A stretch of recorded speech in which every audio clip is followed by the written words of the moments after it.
है, अगर प्रधान मेरे साथ खड़ा है तो क्या बुराई इसमें, आप बता दीजिए बुराई क्या है। अनुराग यादव इस दुनिया में नहीं रहा, लेकिन अब भी इनके पिता और जो बहन हैं उन परिवार को धमकी दी जा रही है। अभी पिताजी बात कर रहे थे तो बता रहे थे अभी भी जो दो अपराधी हैं, आरोपी हैं, खुलेआम घूम रहे हैं। धमकी दी नहीं जा रही है इसे, वो अभी 2 लोग बंद नहीं हुए हैं, वो फरार हैं अभी, तो मुझे डर है इस तरह से धमकियां। भाई तमाम लोग डायरेक्टली तो कोई कुछ बोलेगा नहीं, उतवाएंगे नहीं डायरेक्टली बोलने के लिए, लेकिन तमाम लोग हैं, कुछ ऐसी बातें आती हैं तो डर तो मुझे है। आप बता रहे थे सब्जी लेने भी नहीं जा पा नहीं रहे। जात कहीं नहीं जाते, डर की वजह से कहीं नहीं जाते, पूरा दहशत का माहौल है, अपने घर पे बैठे हुए हैं। पूरा दहशत का माहौल है जी, अब इससे बड़ा घटना क्या हो सकता है? दहशत नहीं होगी भैया, आप ही बताइए, ये दहशत की बात नहीं है? ये वहशीपना इन्होंने दिखाया है तो ये दहशत नहीं बढ़ेगी दिल में, तो दहशत बन गई, पूरी ज़िंदगी दहशत रहेगी मुझे कि मेरे साथ भी कभी भी कुछ हो सकता है। दहशत ही बनाने के लिए उन्होंने ऐसा किया ना, अब तो दहशत बनी ही रहेगी। प्रशासन से बात हुई आपकी? प्रशासन है, अपना काम कर रहा है प्रशासन। कल नापजोक भी हुआ था जी, पैमाइश प्रशासन, भी हुआ था। हमें भरोसा है प्रशासन पे, कानून व्यवस्था पे, डीएम साहब हैं, एसपी साहब हैं, हमें भरोसा है। बुलडोजर चलाने को लेकर के गांव वाले और आप सब मांग कर रहे हैं, तो क्या लग रहा है प्रशासन इस बात पर कितना? मांग तो कर रहे हैं, मांग तो कर ही रहे हैं। क्या ऐसे आपराधिक प्रवृत्ति के लोग समाज में रहने के लायक हैं, जो इतना जघन्य अपराध सुनियोजित तरीके से कर देते हैं? तो हम तो मांग तो करेंगे ही कि ऐसे लोग समाज में न रहने पाएँ, इनको ऐसी सज़ा दी जाए, समाज में एक संदेश जाए कि दोबारा ऐसा करने की कोई हिम्मत न करे। प्रधान जी आपके साथ खड़े हैं, लेकिन उन पर भी कई गंभीर आरोप लग रहे हैं। उनके ऊपर क्या आरोप है, उससे मुझसे क्या मतलब है? दिक्कत जो मेरे साथ है, वो गांव का प्रतिनिधि है, पूरे गांव ने मिल के उसे चुना है, अगर प्रधान मेरे साथ खड़ा है तो क्या बुराई इसमें, आप बता दीजिए बुराई क्या है? उसमें मेरे बेटे का नाम कहाँ से आ रहा है और क्यों आ रहा है?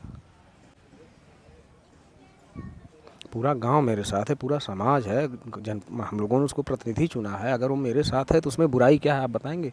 है बुराई कुछ? जी, दहशत में मैं ही नहीं, मेरा पूरा परिवार दहशत में है।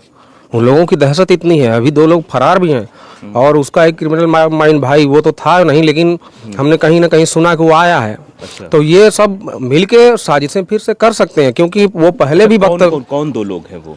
लाल मोहन यादव, शशांक यादव, वो दोनों उस वक्त घटना के वक्त मौजूद थे? घटना के वक्त तो सब लोग मौजूद थे, सबके हाथ में धारदार हथियार, तलवारें थी, सबके हाथों में? हाँ, सब लोग इकट्ठा होके। और राजकुमार का पहले का वक्त था, धमकियां देता था, क्या कहता था राजकुमार? कहता था कि एक को मारने पे जो धारा लगेगी वही 10 को मारने पे लगेगी। तो हम लोग दहशत में हैं कि बेटा तो मेरा चला ही गया, मुझे कुछ हो जाता है तो मेरी बच्चियां कहाँ जाएंगी?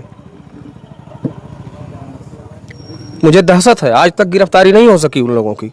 आज तक आप घर से बाहर नहीं निकले हैं, घर पे हैं, अगल बगल। आज मंगलवार है, 7वां दिन है, और अगल बगल के लोगों से मैं सामान मंगवा रहा हूँ, दवा के लिए अभी फ़ोन किया हूँ तो वो डॉक्टर थे, वो खुद आए हैं, मैं नहीं जा पा रहा हूँ, मुझे डर है। यहाँ के प्रशासन, पुलिस पे भरोसा नहीं है आपको? भरोसे की क्या बात करें, वो कहाँ चला गया? प्रशासन चाहता है तो बिल में से खोद के निकाल लेता है। अभी तक लाल मोहन और शशांक मिले नहीं हैं। अच्छा, एक दिन आपकी, अच्छा, राजकुमार कौन है ये? राजकुमार लालता यादव का छोटा भाई, वो कहीं 1 महीने पहले वो निकल गया था। ये लोग गाय भैंस अपना पहले 1 हफ्ते पहले बेचे हैं। अच्छा, गाय भैंस 1 हफ्ता पहले बेच दिए थे? हाँ, 1 हफ्ता पहले गाय भैंस सब बेच दिए थे। मैं भी चला गया था कमाने के सिलसिले में, रोजी रोटी के चक्कर में। आप कहाँ गए थे? कलकत्ता गए थे। और मुझे गए हुए 12-13 दिन ही हुआ था। आपको जब पता लगा? भैया बात नहीं आ रही थी यार, ऐसा कैसे हो गया? हमने तो सब कुछ दे दिया था, मेरे साथ ऐसा क्यों हुआ? अच्छा, आपने सब दे दिया था कि ले पीछे जाए। पीछे पूरा जमीन जो है ना मेरी थी, किसी पूरे गांव में पूछिए मेरी थी। मैं उधर उसको दे के इधर इस साइड दरवाजा करके घर आपने बनवाया। समझा कि मैं रहता नहीं हूँ घर पे, कोई विवाद कभी ना हो और मेरे बच्चे को कोई तकलीफ ना, मेरा परिवार किसी परेशानी में न पड़े, ये सब सोच के मैंने सब कुछ छोड़ दिया। आज वो भी चला गया और भय अभी तक है जब तक वो लोग गिरफ्तार नहीं हो जाते। वो तीनों लोग, राजकुमार और ये जी, राजकुमार से धमकियां मिल रही हैं, मैं उसके लिए वो कप्तान साहब को दूंगा। बाहर बाहर वो बोल रहा है क्या वो कुछ? जी अभी भी बोल रहा है किसी घटना? भाई डायरेक्ट हमसे तो नहीं बोलेगा, लेकिन कहीं ना कहीं से सूचना ये है कि आप परेशान मत होइए, रहिएगा। सतर्क रहिए, बाहर मत निकलिए, घर पे रहिए, हाँ। क्योंकि अभी दिक्कत है। क्या कह रहा है बाहर बाहर वो? वही कि अभी तो एक गया है, अच्छा, तो इस चीज का क्या मायने निकालेंगे आप? मतलब आप बताइए कि कितनी ये ऐसी बात है जिसका मैं आकलन किन शब्दों में करूं। अजय पाल शर्मा के बारे में बड़ी बात होती है कि दबंग आईपीएस अफसर हैं। अजय पाल शर्मा जहां जाते हैं वहां अपराधी खौफ खाते हैं, लेकिन अब अजय पाल शर्मा का खौफ क्या जौनपुर में खत्म हो गया है? क्या जौनपुर में पुलिस का इकबाल खत्म हो गया है? यह सवाल इसलिए है क्योंकि ये पीड़ित के पिता हैं, पीड़ित परिवार है। ये वही अनुराग यादव के पिता है जिस अनुराग यादव की गर्दन अलग कर दी जाती, और ये इनकी आंखों में आंसू, इनकी आंखों में दहशत भी है। ये घर से नहीं निकल पा रहे हैं। तो रिश्तेदारी में आपकी बातचीत होती है किसी से? मैं किसी से फोन पे बात नहीं हो रही, जो आ रहे हैं मिल रहे हैं, मैं फोन पे किसी से बात नहीं कर रहा हूँ। आप मीडिया से भी अभी तक नहीं बात कर रहे थे?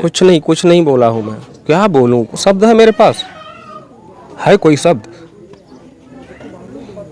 क्या बोलूंगा मैं? पिता के लिए सबसे बड़ा दुख यही होता है कि जवान बेटे की लाश को कंधा देना, इससे बड़ा दुख कुछ नहीं होता। अब तो वो दे ही चुका हूँ, लेकिन मुझे और कोई परेशानी ना हो, मेरी बच्चियां अनाथ ना हो जाएं, इसलिए मुझे डर है कि ये लोग आपराधिक प्रवृत्ति के थे और हैं, अभी भी बाहर हैं। ये दोनों लोग बाहर हैं, और जो धमकियां देता था वो मौके पे था नहीं। हमको कोई साजिश नहीं रचनी है किसी के खिलाफ, वो मौके पे था नहीं, हमने उसका नाम नहीं लिया कि यार वहाँ वो नहीं है, लेकिन अब आया है तो अब ये कहानियां मिल रही हैं। तो आप इसकी शिकायत करेंगे जाकर? जी, कहा हम कप्तान साहब से कहेंगे जी इस चीज़ को, और हमने पहले भी कप्तान साहब से कहा था, तो उन्होंने कहा था कि ठीक है आप लिख के दे दीजिएगा। तो आज तो नहीं मिले, कल जाएंगे, हम मिलेंगे उनसे। अच्छा, हमने देखा है वो फोटोज देखी उन अपराधियों की, रमेश की, उसके भाई राजेश की, किसी के माथे पर एक सिकन नहीं दिखाई कोई दे रही परवाह नहीं है कि मतलब इतना बड़ा कांड कर दिया जिससे पूरा देश आज जो है उनको गालियां दे रहा है। उन लोगों को कोई सिकन नहीं, क्योंकि उन्होंने प्लान करके रखा था कि हमको ऐसा करना है, तो सिकन किस चीज़ की होगी? अभी उनके छत पे जाके चढ़ के देख के आइए, जगह जगह इतने बड़े बड़े पत्थर के टुकड़े, इतने बड़े बड़े पत्थर के टुकड़े, इतना बना के रखा गया है, ढेर बना के रखा गया है, कम से कम 4-6 जगह, 4-6 जगह, बीच में 4-6 जगह वो पत्थर का ढेर रखा गया है कि इससे भी लड़ाई होगी, पत्थर से मारेंगे, यहाँ से पत्थरबाजी भी करेंगे इनके हाँ, ऊपर, सारी चीजें हैं। अभी वो प्रमाण है, पत्थर अभी प्रमाण है। हाँ, हमने देखा है वो और वीडियो। किसी आम आदमी के या तत्काल जैसे झगड़ा किसी की होती है तो किसी के घर में इतना हथियार नहीं रहता जितना उनके घर में था। इससे आप खुद अंदाजा लगा सकते हैं। और ये आप बता रहे हैं जानवर जो उनके यहाँ थे, हाँ, गाय पहले भैंस बेच सब दिया। हाँ, इसका मतलब है कि पहले से प्लानिंग सब कुछ प्लान था और वैसी तरीके से सब कुछ करने का प्लान था उन लोगों का, उन्होंने किया और अभी भी कर सकते हैं। मैं उन लोगों के ऊपर अब यकीन नहीं कर सकता। मेरे इकलौते बेटे को मार दिए, हम यकीन नहीं कर सकते उन लोगों के ऊपर। आपको कभी ये लगता था कि ये इतना बड़ा कांड हो जाएगा? कभी कुछ नहीं। ये लोग इतनी बदमाशी करते थे, गांव वाले मिल के मारते थे इन लोगों को, तो हम हॉस्पिटल खाना इनको पहुंचाते थे। इनको आप खाना देते थे जिन्हों आपके बेटे को? हाँ, पूरा मोहल्ला इनको दौड़ा के मारता था। हम अगर इकलौते इंसान थे, हम इनको खाना पहुंचाते थे। मतलब नमक का भी हक अदा नहीं किया इन लोगों ने। एक्सीडेंट लाल मोहन का हुआ था, 1 हफ्ते लेके उसको हॉस्पिटल में रहा हूँ, गाँव का कोई नहीं गया था, मैं रहा हूँ उसके साथ में। ये इंसान है कि हैवान है ये लोग? मतलब आपने उनकी मदद की, आपने खाना कोई पहुंचाया? पूछता नहीं था, लेकिन वो एक बार बोलता था, चाचा, पड़ोसी है, चाचा कहता था, चाचा ये काम है। मैं बोलता था चलो, मैं चलता हूँ ना। मेरे साथ हमने किसी से कभी दुश्मनी नहीं की भैया, कभी कुछ नहीं, मेरे दिमाग में कुछ नहीं। अभी जरूरत पड़ने पर कुत्ते को मारने के लिए डंडा नहीं मिलेगा मेरे घर से।